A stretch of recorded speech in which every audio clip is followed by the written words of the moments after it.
একটা হাদিস বলি, তাহলে নামাজের গুরুত্ব আপনার মাথায় চলে আসবে ইনশাআল্লাহ। বলবো? হাদিসটা কঠিন। রাসূলুল্লাহ সাল্লাল্লাহু আলাইহি ওয়াসাল্লাম বলেছেন, যখন নবীর নাম উচ্চারিত হবে তখন বলবেন কি? সাল্লাল্লাহু আলাইহি ওয়াসাল্লাম।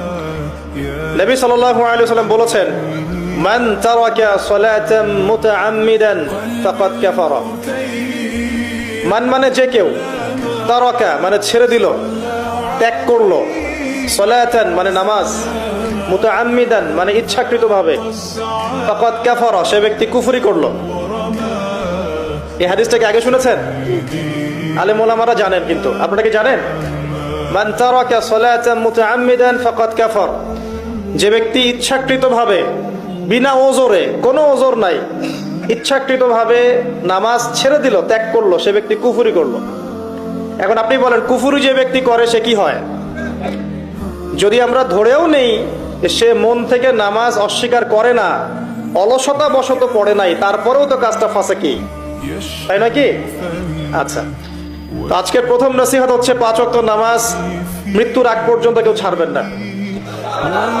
আমার সাথে ওয়াদা করেন যে ইনশাআল্লাহ আগামী যতদিন বেঁচে থাকবো 5 ওয়াক্ত নামাজ জামাতে পড়ার চেষ্টা করব, যদি জামাত না পাই একা পড়ার চেষ্টা করব।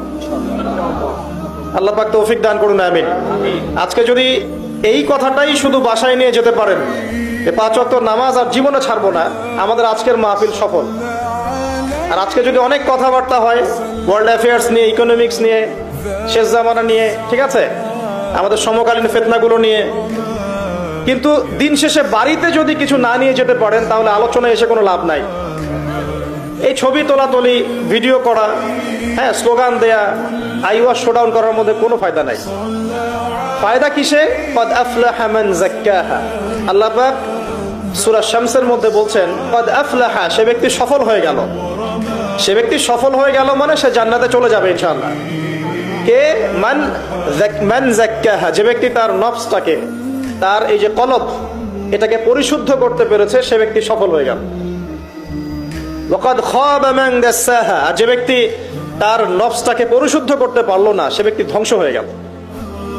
নফস কিভাবে পরিশুদ্ধ হবে, এটা আমাদের আজকের আলোচনার টপিক।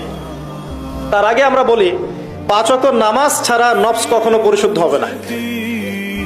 আজকে আমরা অনেক যদি আলোচনা করি, বাসায় কিছু নিয়ে যেতে না পারি, তাহলে আলোচনার কোনো লাভ নাই, কোনো ফায়দা নাই। মানুষকে দেখানো, তাকবীর দেয়া, এই যে আমাকে প্রোটোকল দিয়ে নিয়ে আসলেন, ঠিক আছে, ভালোবাসা ভালোবাসার জায়গায়, কিন্তু দিন শেষে যদি আমরা আল্লাহর সামনে আত্মসমর্পণ করতে ব্যর্থ হই, তাহলে এই মাহফিলগুলোর বরকত নষ্ট হয়ে যাবে। আমরা কি চাই যে মাহফিলের বরকত নষ্ট হয়ে যাক? আসরের জামাত আমরা আদায় করেছি, এই জামাত আমাদেরকে শৃঙ্খলা শিখিয়েছে, শিখায় নাই? একজন ইমাম লিড দিলেন নামাজে, আপনারা তাকে ফলো করলেন, তাই নয় কি?